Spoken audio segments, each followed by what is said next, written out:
Bonjour à tous. Aujourd'hui, nous sommes le lundi 17 août 2026 et notre cher ami Paul Craig Roberts est avec nous. Bon retour parmi nous, Paul. Merci, Nima. Paul, je veux commencer par ce que Donald Trump a déclaré sur Fox News il y a seulement quelques heures, il y a 2 heures. Il a dit que pour l'Iran, c'était le moment de se rendre, n'est-ce pas?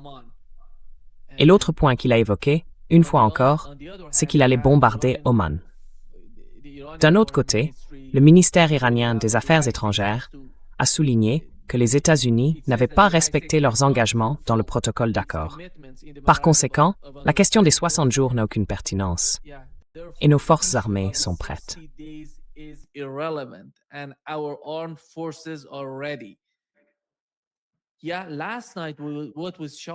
Oui.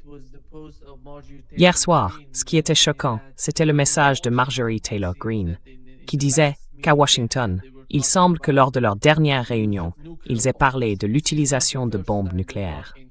Ce n'est pas la première fois qu'ils parlent de cette manière.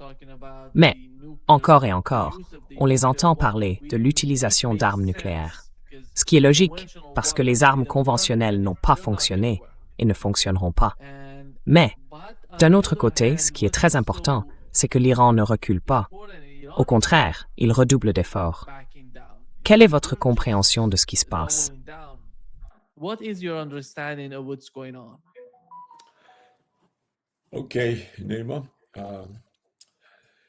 D'accord, Nima. Si vous vous souvenez, il y a une semaine, lors de notre discussion, vous étiez plus optimiste que moi sur le fait que les choses évoluaient dans la bonne direction. Vous voyez beaucoup de raisons d'être optimiste, notamment dans l'accord conclu par les Turcs, les Saoudiens et les Pakistanais. Cela montrait que les musulmans commençaient à s'unifier et à prendre certaines mesures, peut-être pour défendre l'ensemble des musulmans. Vous pensiez aussi que le schisme du XIIIe siècle entre sunnites et chiites s'atténuait, et vous pensiez même que la Palestine pouvait être libérée. Moi, je n'aurais aucune objection à ce que tout cela soit vrai, mais je n'étais pas aussi optimiste.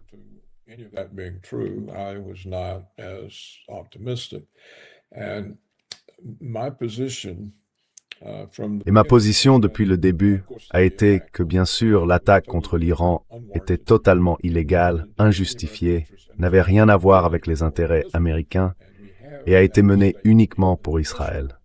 Et nous avons cette déclaration dans un document officiel du département d'État qui dit que les États-Unis ont attaqué l'Iran à la demande d'Israël. J'ai donc toujours souligné que nous sommes en guerre à la demande d'Israël. Eh bien, cela montre qu'Israël exerce un contrôle considérable sur les États-Unis. Et je ne vois pas ce contrôle diminuer, surtout maintenant que Marjorie Taylor Greene rapporte qu'elle était présente à des réunions où il a été question d'utiliser des armes nucléaires contre l'Iran. Eh bien, il y a 2 façons de voir les choses, Nima.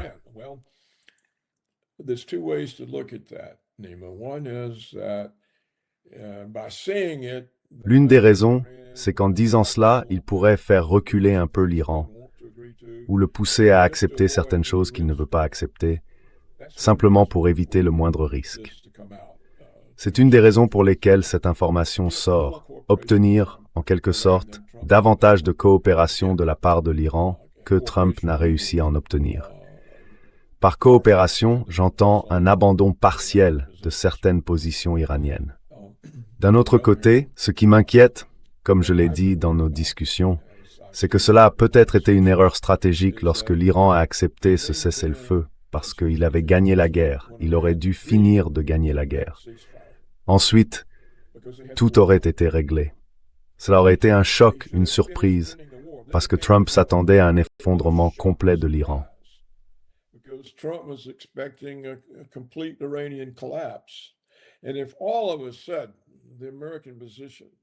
Et si tout à coup, la position américaine au Moyen-Orient cessait d'exister et qu'Israël était tout simplement réduit en ruines sous les coups, il serait trop tard pour faire quoi que ce soit. La guerre serait terminée. Mais quand on accepte un cessez-le-feu avant d'avoir achevé l'ennemi, la guerre n'est pas terminée.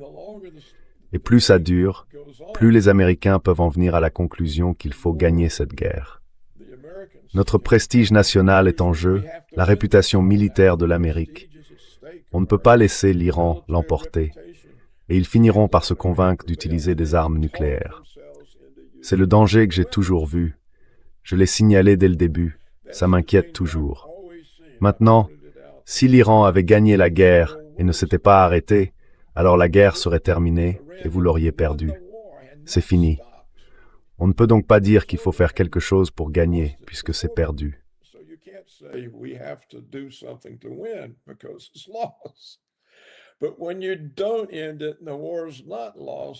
Mais quand on n'y met pas fin, et que la guerre n'est pas perdue, les Américains peuvent se convaincre eux-mêmes de prendre des mesures plus extrêmes pour éviter de perdre. Je ne sais pas si ce sera le cas. Je préfère croire que Washington essaye simplement d'intimider suffisamment l'Iran pour que l'Iran fasse une petite concession à Trump, afin que Trump puisse peut-être crier victoire et rentrer chez lui. J'espère que c'est tout, et qu'ils ne vont pas vraiment.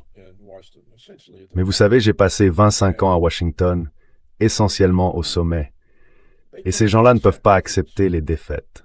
Ça va à l'encontre de leur nature. C'est une résistance instinctive. Donc il y a ce danger. Maintenant, je pense que l'autre grand sujet dans l'actualité, c'est cette déclaration hier du ministre israélien de la Sécurité nationale, Ben Gvir, quel qu'il soit. Ben Gvir. Oui, Ben Gvir.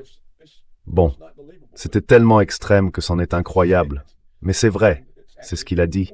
Et c'est effectivement rapporté, même si ce n'est pas beaucoup relayé par les médias prostitués américains ni en Israël. Mais l'Associated Press l'a rapporté intégralement.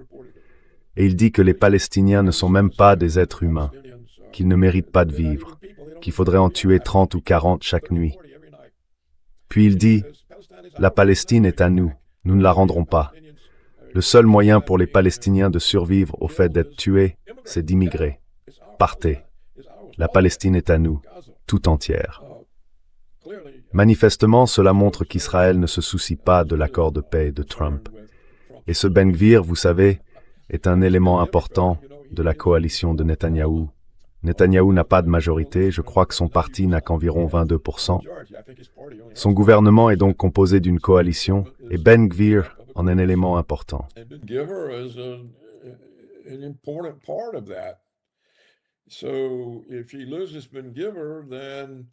Donc, s'il perd Ben Gvir, avec qui va-t-il former une coalition? Il devra probablement s'allier à un parti plus modéré, qui mettrait au un peu de pression sur Netanyahou pour qu'il se montre plus conciliant. Mais je ne vois pas ça arriver. Je serais content si ça arrivait. Mais selon l'Associated Press, Ben Gvir est désormais la personne la plus influente d'Israël. Eh bien, c'est une mauvaise nouvelle. Alors, quand les Iraniens disent que, selon eux, un règlement exige la libération de la Palestine, comment diable vont-ils faire? Ils ne peuvent y parvenir qu'en battant Israël, en occupant Israël, en chassant Israël de Palestine. C'est la seule façon pour eux d'y arriver. Ils ne vont pas le faire. Alors pourquoi les Iraniens se sont-ils imposés de faire de la libération de la Palestine, ainsi que de la libération du Liban, et ainsi de suite, une partie de leurs exigences?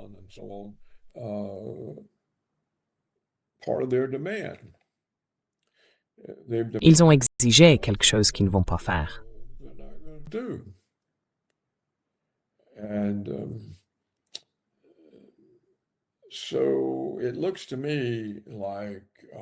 Donc, il me semble qu'on ne réfléchit pas assez à la situation. C'est la même chose que ce qu'a fait Poutine. Il a refusé de gagner une guerre facile. Pour la Russie, c'est une guerre facile à gagner. Elle en est maintenant bien entamée dans sa 5e année. Et maintenant, Trump fait réexporter par la Turquie vers l'Ukraine des armes américaines présentes en Turquie.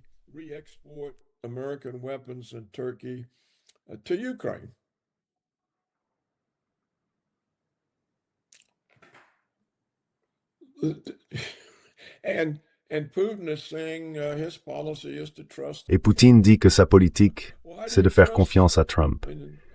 Pourquoi faire confiance à quelqu'un qui envoie davantage d'armes à longue portée pour qu'elle soit utilisée contre vous. Poutine n'a pas compris que cette guerre devait être gagnée rapidement, sinon elle allait s'étendre et devenir une guerre avec l'OTAN.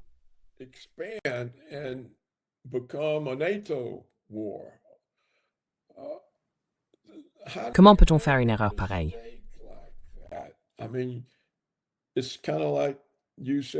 Je veux dire, c'est un peu comme vous l'avez dit un jour, vous savez, ce sont tous des enfants.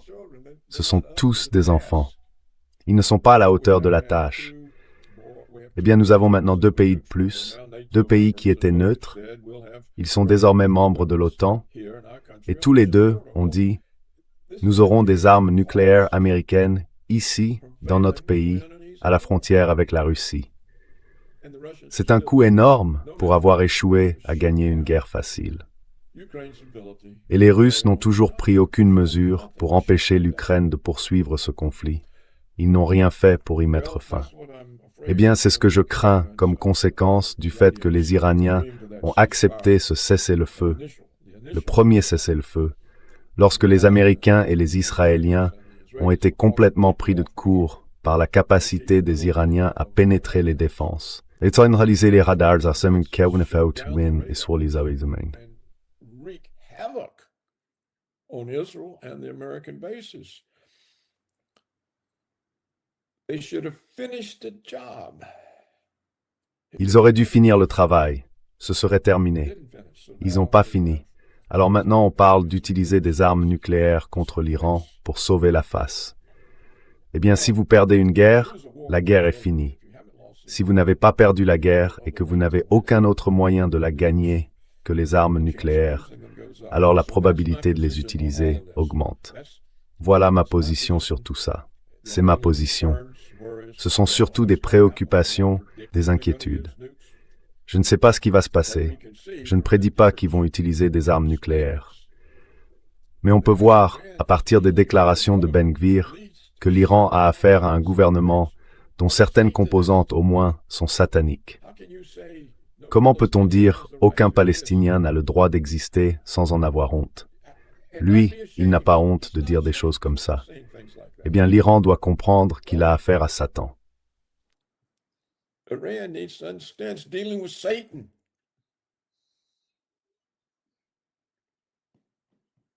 If you got Satan by the throat, you know. Si vous tenez Satan à la gorge, vous savez, ne lui accordez pas de cessez-le-feu. Enfin bref, c'est comme ça que je vois les choses. C'est pour ça que je suis préoccupé et j'accepte parfaitement l'idée d'avoir totalement tort. Perfectly agreeable to being entirely wrong.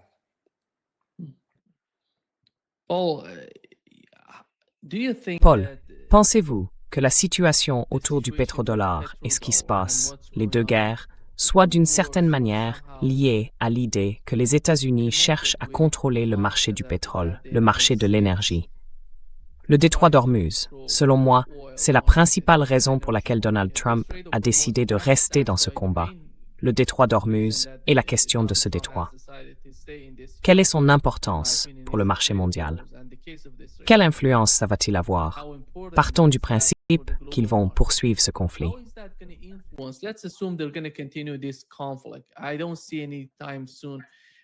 Je ne vois pas, dans un avenir proche, qu'ils parviennent à mettre fin à la guerre, non seulement en Ukraine, mais aussi dans le cas de l'Asie occidentale, qui est plus important. Et nous savons que l'Arabie saoudite a son propre conflit avec le Yémen. À l'instant, nous venons d'apprendre qu'une nouvelle attaque a été menée depuis le Yémen contre un navire saoudien dans le détroit de Bab el-Mandeb. Des missiles balistiques ont été utilisés. Ils ont touché la cible et le navire est en feu pendant que nous nous parlons. Ce n'est donc pas une situation facile à gérer pour Donald Trump. C'est une sorte de chaos immense. Comment cela va-t-il influencer l'administration et le concept des pétrodollars?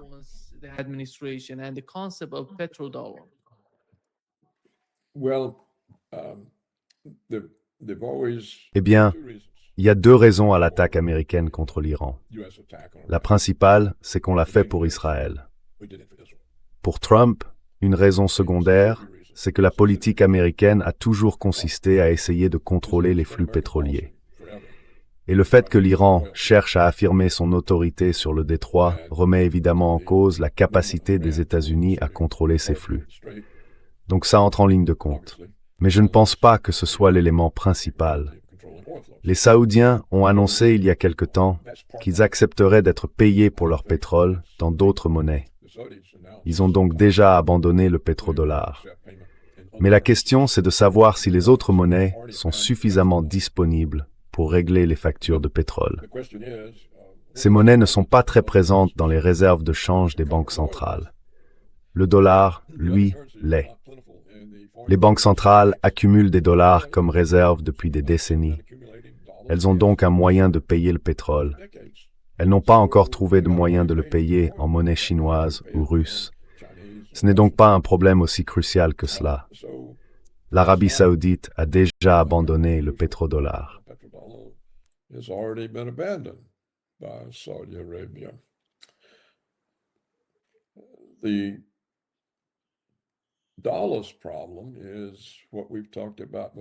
Le problème du dollar, c'est ce dont nous avons parlé auparavant. Ce sont les États-Unis qui sapent le dollar en tant que monnaie de réserve, en imposant des sanctions à des pays. Quand vous dites à un pays qui détient votre dette dans les réserves de sa banque centrale, ou quand vous lui montrez que s'il ne vous plaît pas, comme les Russes n'ont pas réussi à le faire, vous allez lui voler ses réserves, il se dit « Mais pourquoi diable garderions-nous nos réserves en dollars ?» Alors ils commencent à réfléchir, ou certains d'entre eux commencent à réfléchir à d'autres façons de détenir leurs réserves. Eh bien, comme je l'ai dit, il n'y a pas énormément d'autres devises étrangères disponibles. Elles ne sont pas détenues par les banques centrales.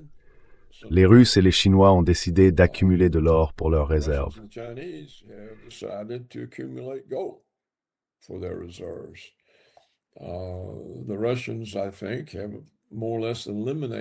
Les Russes, je pense, ont plus ou moins éliminé toute dette américaine de leurs réserves. Les Chinois vendent leurs bons du Trésor américain et les remplacent en utilisant cet argent pour acheter de l'or. Donc cela commence à éroder la demande des banques centrales du monde entier pour les dollars. Pour l'instant, ça n'a pas fait énormément de dégâts. Mais si ça continue, et que la demande de dette américaine diminue fortement au moment où la dette américaine augmente rapidement, alors le dollar aura un grave problème. Et c'est bien plus grave qu'une question de pétrodollar. Cela signifie que le client de la monnaie américaine, les banques centrales du monde entier, se réduit.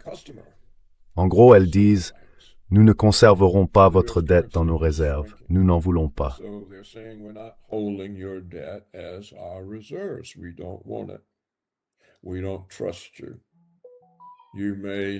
Nous ne vous faisons pas confiance. Si nous vous déplaisons, vous pourriez nous confisquer, comme vous l'avez fait avec la Russie. Vous savez, nous avons volé 300 milliards de dollars sur les réserves de change russes. Voilà le problème pour le dollar, pas le fait que les Saoudiens puissent accepter des paiements dans d'autres monnaies. J'imagine que, même si les Saoudiens l'ont dit, la plupart des paiements se font encore en dollars. Je n'en sais rien. Mais je l'imagine, parce que c'est en dollars que les banques centrales détiennent leurs réserves. Donc le vrai, ce contre quoi je m'élève vraiment, c'est l'idée que le contrôle américain sur les flux pétroliers soit un problème plus important que le projet sioniste israélien du Grand Israël. C'est ce projet-là qui mènera à une guerre massive, pas une lutte pour contrôler les flux pétroliers.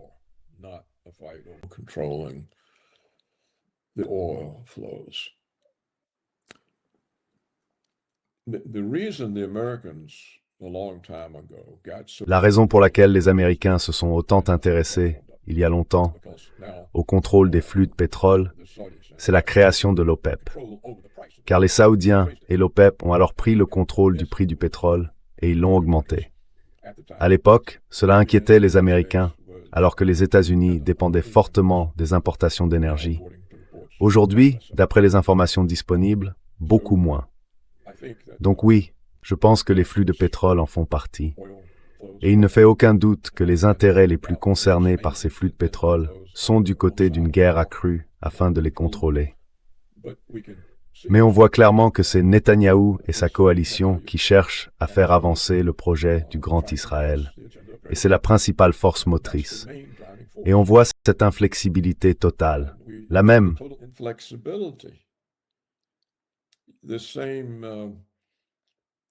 Ben Gvir, c'est indirect. Ben Gvir, oui. Ben Gvir, oui. L'Associated Press dit qu'il est désormais, je cite, l'une des personnes les plus influentes en Israël. C'est le même homme, et c'est ce que dit Ben Gvir, qui affirme « Je dis que toute Gaza est à nous ». Ce n'est pas le langage du compromis. C'est le même homme dont la Cour suprême israélienne a jugé, l'an dernier, qu'il affamait les Palestiniens dans les prisons israéliennes en réduisant leurs rations alimentaires à un niveau inférieur au minimum vital. Autrement dit, il va les tuer par tous les moyens possibles, les faire mourir de faim dans les prisons israéliennes. Et il a dû être arrêté par la plus haute juridiction israélienne. Ce ne sont pas des gens qui accepteront quoi que ce soit d'autre que la réussite du Grand Israël. Et le gouvernement de Netanyahou dépend d'eux. Il ne peut pas fonctionner sans eux. Voilà donc la réalité. This is the real situation.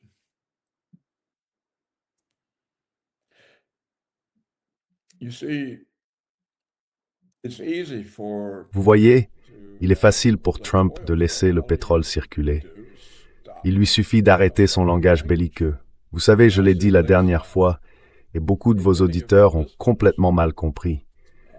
Je n'ai pas dit que Trump allait s'excuser. J'ai dit que c'est ce qu'un homme d'État ferait. J'ai dit que ce n'était pas un homme d'État et qu'il n'y avait personne dans son gouvernement pour lui en donner l'idée.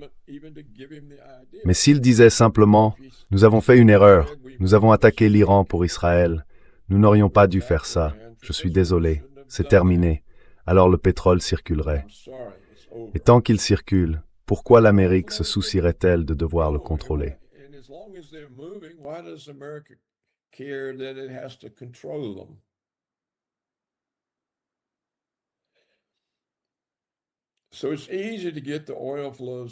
Il est donc facile de remettre les flux de pétrole en mouvement. C'est tout ce qu'il y a à faire. Et comme je l'ai dit, il n'y a vraiment que deux alternatives. Je ne pense pas que les États-Unis aient la moindre possibilité de vaincre l'Iran par des bombardements conventionnels. Je ne pense pas non plus qu'une invasion américaine de l'Iran soit envisageable. Nous n'avons tout simplement pas une armée assez grande et nous n'avons pas les moyens de l'approvisionner ni de la maintenir sur place. La chaîne logistique est énorme, elle est extrêmement longue, sur des milliers de kilomètres. Il n'y a que deux solutions. Soit Trump présente ses excuses, soit il utilise des armes nucléaires.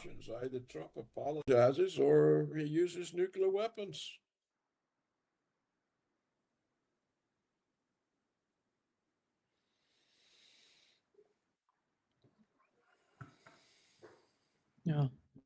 I think, Paul, Oui, je pense, Paul, que l'utilisation d'armes nucléaires serait dévastatrice.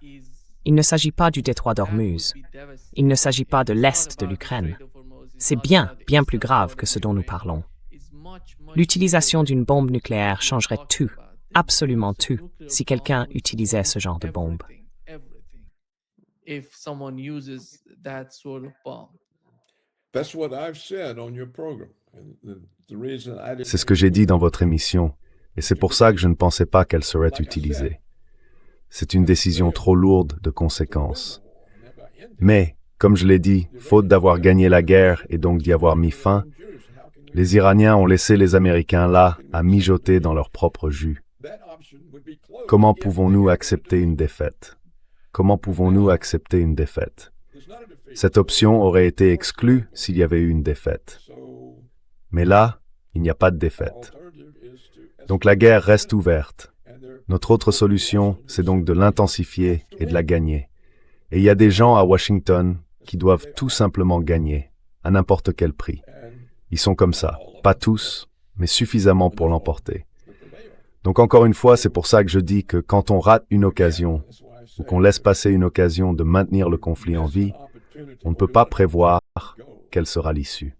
that keeps the conflict alive, you can't predict what the outcome's going to be. Whereas if the Iranians had continued, Alors que si les Iraniens avaient continué, tout le monde aurait vu que la guerre était terminée. Il n'y a plus de base américaine.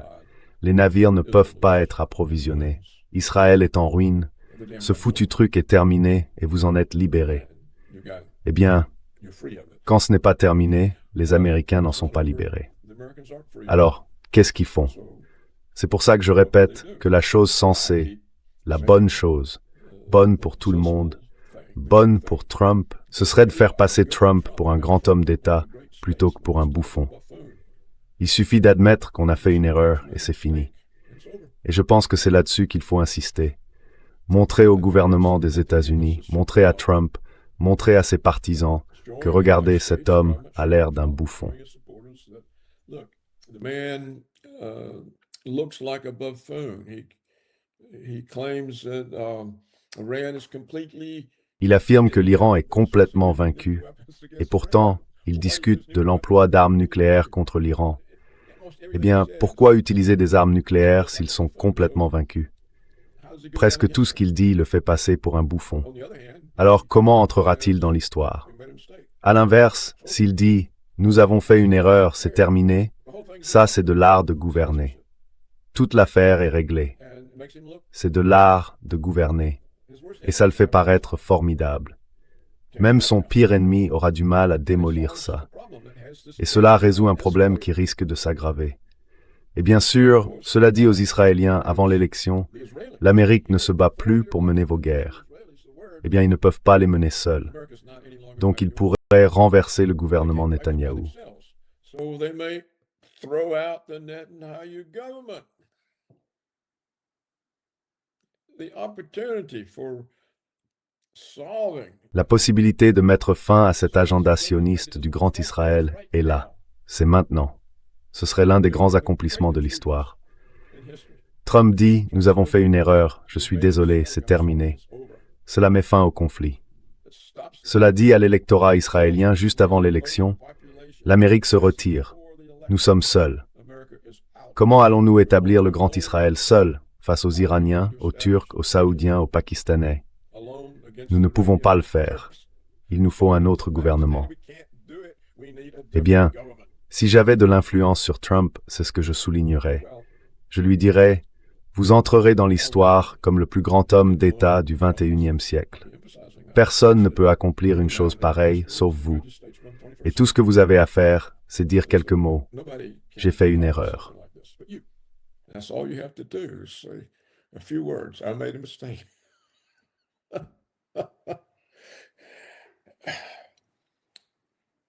But you know,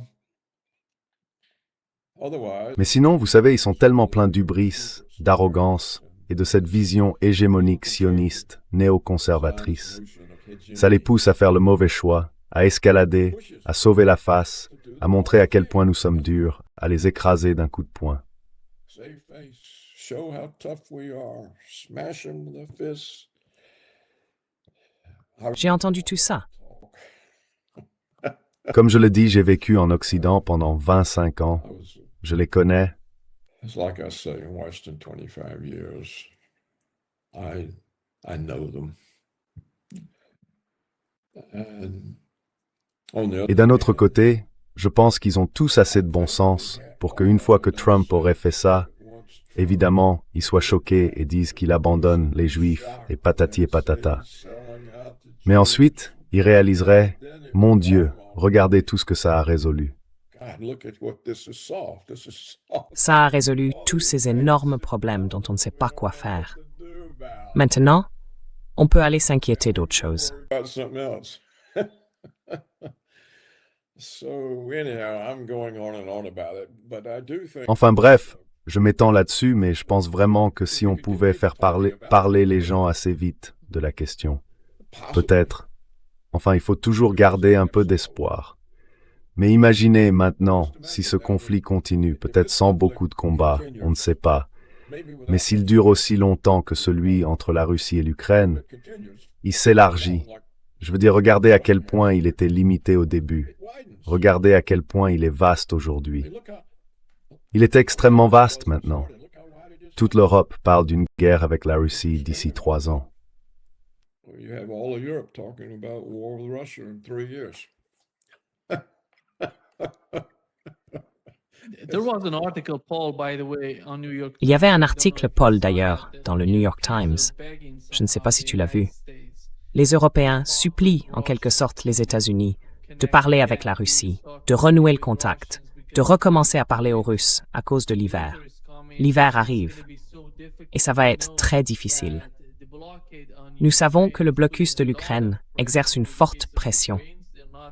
Avec la question des céréales, ils ne vont pas pouvoir exporter les céréales vers le Royaume-Uni, la France et l'Allemagne. C'est une pression énorme sur les Européens, et pas seulement sur eux, aussi sur l'Ukraine elle-même. Et c'est pour ça qu'ils ont dit vouloir être eux aussi impliqués dans les discussions avec la Russie. Ils veulent faire partie de ces discussions avec la Russie. Well, some people are saying that, but Eh bien, certaines personnes disent ça, mais bien sûr, ceux qui sont au pouvoir parlent de guerre. Or, la principale raison pour laquelle ils parlent de relancer cette paix avec les Russes, c'est que l'été touche à sa fin, puis vient l'automne, puis l'hiver, et les réserves de carburant européennes sont extrêmement basses. Ils n'ont pas assez de carburant pour tenir tout l'hiver. Ils doivent donc faire lever toutes les sanctions américaines sur l'achat de pétrole russe. Et l'industrie allemande s'effondre. J'ai lu l'autre jour, et je ne vois pas comment ça pourrait être vrai, qu'ils perdent 30 000 emplois industriels chaque mois. Or, vous savez, l'industrie allemande est l'épine dorsale de l'économie européenne. Donc, si l'industrie allemande s'effondre, l'Europe s'effondre.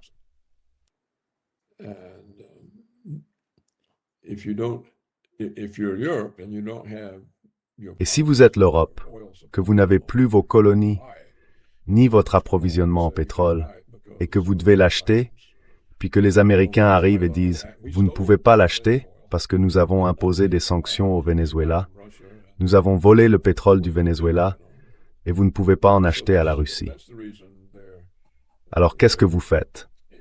C'est pour ça qu'ils sont là. Ce sont les intérêts économiques de l'Europe.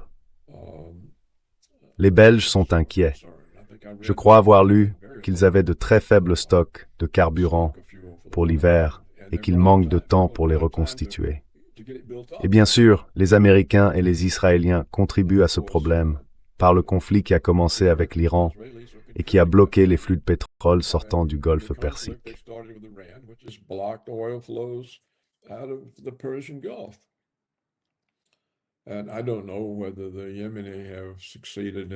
Et je ne sais pas si les Yéménites ont réussi à perturber l'oléoduc saoudien qui va, où va-t-il, jusqu'à la mer Rouge. Je ne sais pas s'ils ont décidé de le détruire et de l'arrêter ou non. Mais vous savez, avec l'hiver qui arrive en Europe et l'absence d'énergie, vous avez toute la population d'un pays qui gèle. C'est une situation grave. Et c'est une raison de plus.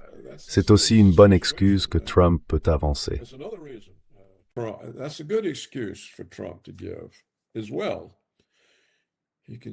Il peut dire que cette guerre a été une erreur, et l'une des raisons, c'est la souffrance de l'Europe. Ils vont mourir de froid cet hiver. Je déclare cette guerre terminée. Je ne peux pas laisser les Européens mourir de froid parce que je veux faire quelque chose contre l'Iran.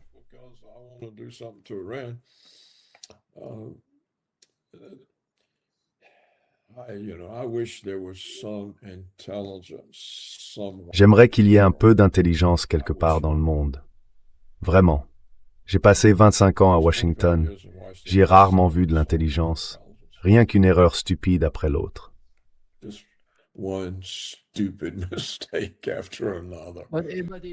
Ça n'a jamais été aussi grave.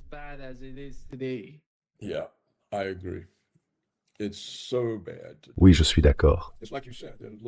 Aujourd'hui, c'est tellement grave. Comme vous l'avez dit, les écoliers, les enfants, et ils sont confrontés à des tâches immenses. Ils ne sont pas à la hauteur. C'est ce que j'essaie de souligner aujourd'hui. Il y a là une occasion pour un homme d'État, où est-il? Vous savez, il y a 100 ans, quelqu'un aurait saisi cette occasion. C'est l'occasion la plus importante dans la vie d'un homme politique, devenir un grand homme dans l'histoire. Il n'y a personne. Enfin, j'espère avoir été clair.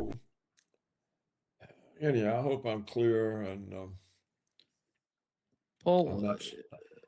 Paul, do you see Paul, voyez-vous la possibilité d'avoir ces deux éléments?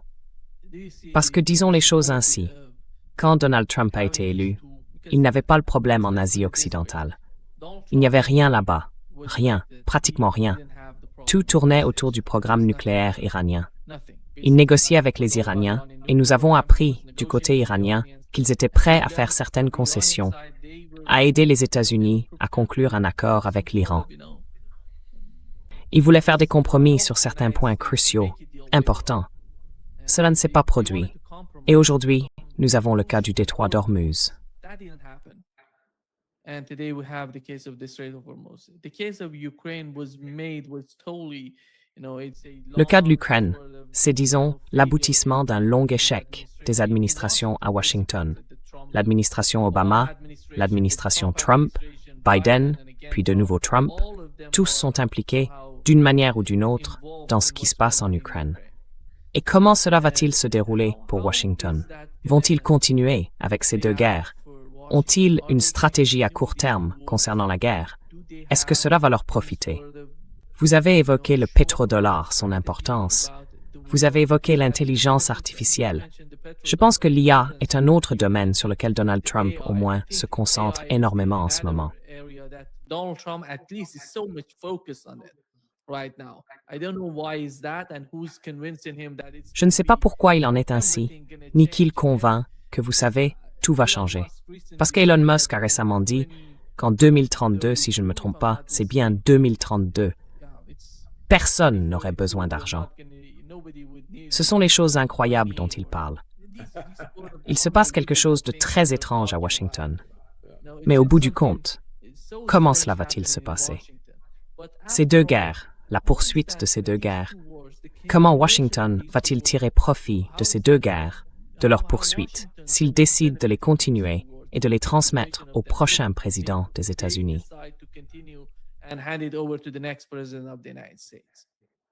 Well, first of all, Nima, let me Eh bien, tout d'abord, Nima, permettez-moi de le dire clairement. the United States. La volonté des États-Unis de négocier avec l'Iran au sujet des armes nucléaires n'était qu'un prétexte pour ouvrir un conflit. Les États-Unis savent que les Iraniens ont signé le traité de non-prolifération. Toutes les agences de sécurité américaines ont affirmé qu'il n'existait aucune preuve que l'Iran fabrique une arme nucléaire. Marjorie Taylor Greene vient encore de le dire. Elle a dit qu'il parlait d'utiliser des armes nucléaires contre l'Iran pour l'empêcher d'avoir une bombe nucléaire, alors que la position officielle des agences de renseignement américaines est que l'Iran ne fabrique pas de bombes. Eh bien, le président le sait. Donc tout cela n'était qu'un moyen d'ouvrir un conflit pour Israël.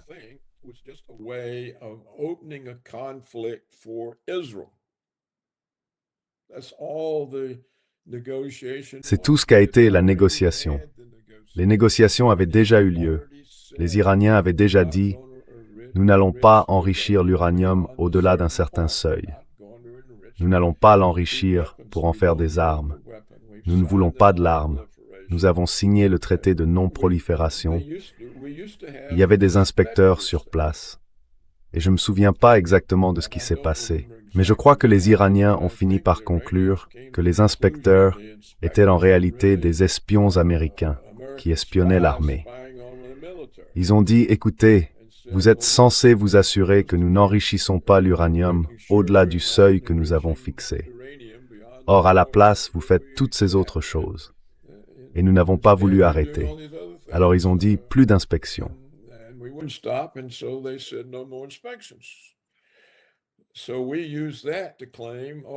Alors, on utilise ça pour affirmer « Oh, ils ont bloqué les inspections pour pouvoir fabriquer une bombe. » C'est comme ça que tout ça s'est passé, Nima, vous voyez. Donc dire qu'on essayait de négocier avec l'Iran pour qu'il ne fabrique pas de bombes, c'est faux. C'était simplement une façon de lancer quelque chose dont on pouvait dire qu'ils ne l'accepteraient pas. Et on pouvait alors dire que ça voulait dire qu'ils fabriquaient une bombe et qu'il fallait donc leur faire la guerre.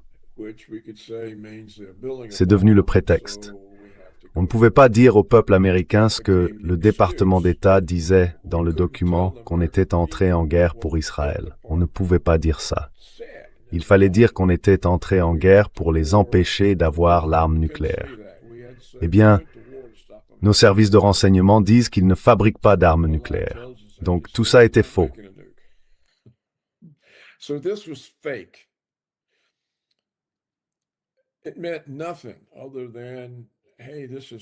Cela ne signifiait rien d'autre que « et voilà le levier qu'on utilise pour se donner un prétexte d'attaquer l'Iran pour Israël ».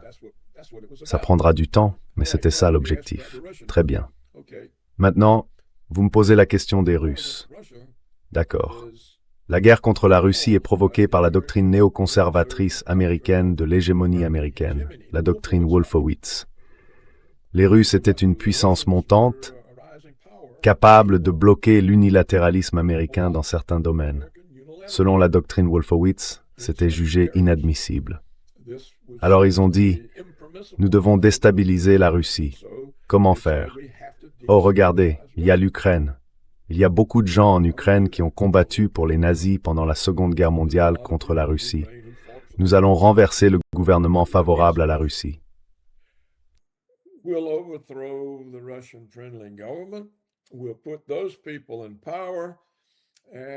Nous mettrons ces gens au pouvoir et nous déclencherons une guerre qui déstabilisera probablement le gouvernement russe. Et c'est ce que nous avons fait. Et Poutine a continué d'ignorer, jusqu'à ce qu'il ne puisse plus l'ignorer. Et nous l'avons poussé à faire la guerre. Et il a accepté la fausse guerre, c'est-à-dire le proxy ukrainien. Mais la guerre était en réalité contre les États-Unis. Il y a donc beaucoup de gens à Washington, comme vous le disiez. Cela couvre combien d'administrations? Trump, Biden, Obama. Ça remonte probablement même. Ça remonte à George W. Bush. En fait, ça remonte encore plus loin. Ça remonte à 1991, lorsque l'Union soviétique s'est effondrée et que Paul Wolfowitz a rédigé la doctrine Wolfowitz.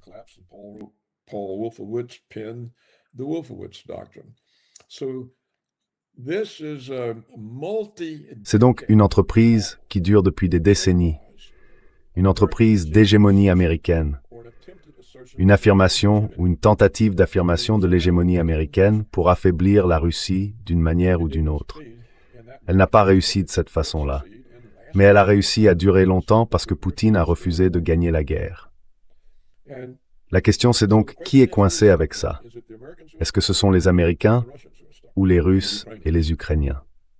On pourrait en débattre longuement. Je ne sais pas exactement.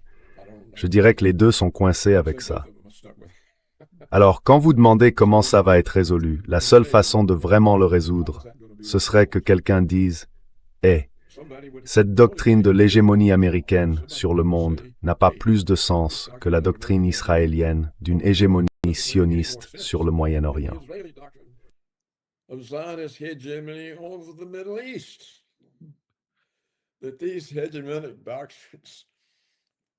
Ces doctrines hégémoniques mobilisent des ressources de façon excessive. Elles ne peuvent tout simplement pas être réalisées. Alors pourquoi les poursuivre? Si on pouvait avoir une discussion comme celle-là, je n'en vois aucun signe à Washington. Et ce que j'écris là-dessus n'est pas repris dans la liste Russie de Johnson. Donc ça n'entre pas dans les lectures des soi-disant experts de la sécurité nationale. Ça ne fait même pas partie du débat. Ça reste là et ça fait des dégâts. S'il faut absolument avoir l'hégémonie, eh bien il faut l'avoir, jusqu'au moment où l'on se dit « eh bien nous n'en avons pas besoin et nous ne pouvons pas l'obtenir ». Alors pourquoi essayons-nous de l'obtenir? Ce genre de question ne fait pas partie du raisonnement. Ce n'est pas dans le débat, c'est comme ce Ben Gvir. Je l'ai bien dit? Ben Gvir. Ben Gvir. Oui. Il a fermé toute discussion sur la validité de l'agenda sioniste du Grand Israël.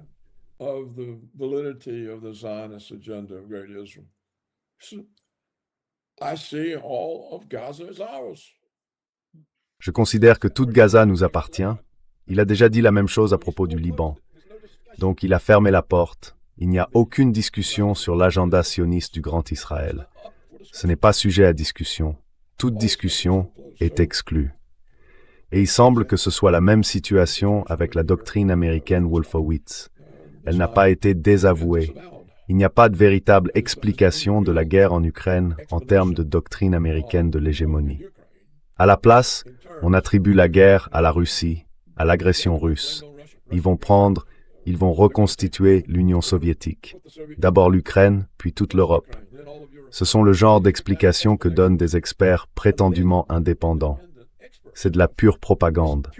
Quand tout le milieu, tout l'espace du débat n'est que propagande, comment faire quoi que ce soit de ce qui doit être fait? How do you get anything done that needs to be done? You can't even talk about it. On ne peut même pas en parler. Alors vous pourriez vous demander, mais pourquoi donc ce Ben Gvir dit-il des choses aussi sidérantes? Pour exclure toute autre option que le grand Israël. C'est comme ça qu'il le dit.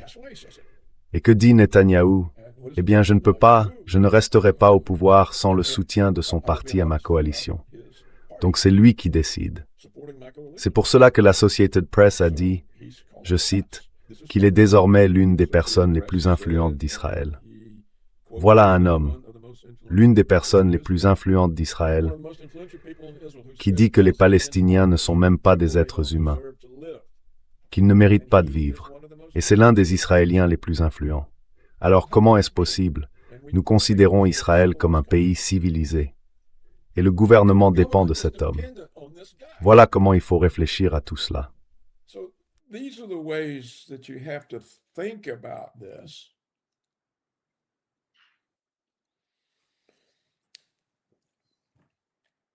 I don't see how anything can be done until Je ne vois pas comment quoi que ce soit peut être fait tant qu'on ne fera pas preuve de réalisme. Et c'est pour ça que je ne cesse de dire qu'ils font l'inverse de ce qui permettrait de créer du réalisme. Ils créent de plus en plus de fausses idées, de faux récits. La matrice s'agrandit. Et vous vous demandez, qu'est-ce qu'ils vont faire à ce sujet? Eh bien, ils ne peuvent rien faire pour qui que ce soit, parce qu'ils vivent dans tous ces faux récits.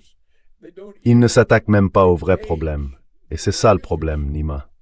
C'est le problème. this is the problem, Nima. It's the problem. So Yeah. Yeah. Thank you, Paul. Merci. Merci, Paul. Et ce n'est pas facile de donner une explication simple de ce qui se passe. À mon avis, c'est très complexe à bien des égards. Merci. Merci beaucoup, Paul. C'est toujours un grand plaisir. D'accord. As always. okay. All right. Well, I hope Très we're bien. making some progress, making Eh bien, people j'espère aware. que nous progressons un peu pour faire prendre conscience aux gens. If we Et si nous n'arrivons à faire prendre conscience à personne, alors rien ne pourra être fait. Nous allons commettre deux grosses erreurs. big mistakes. Exactement. Exactly. Exactly. All right, Nick. Très bien, Nima. À bientôt. Merci. À bientôt, Paul. Merci. Au revoir. Goodbye. Bye-bye.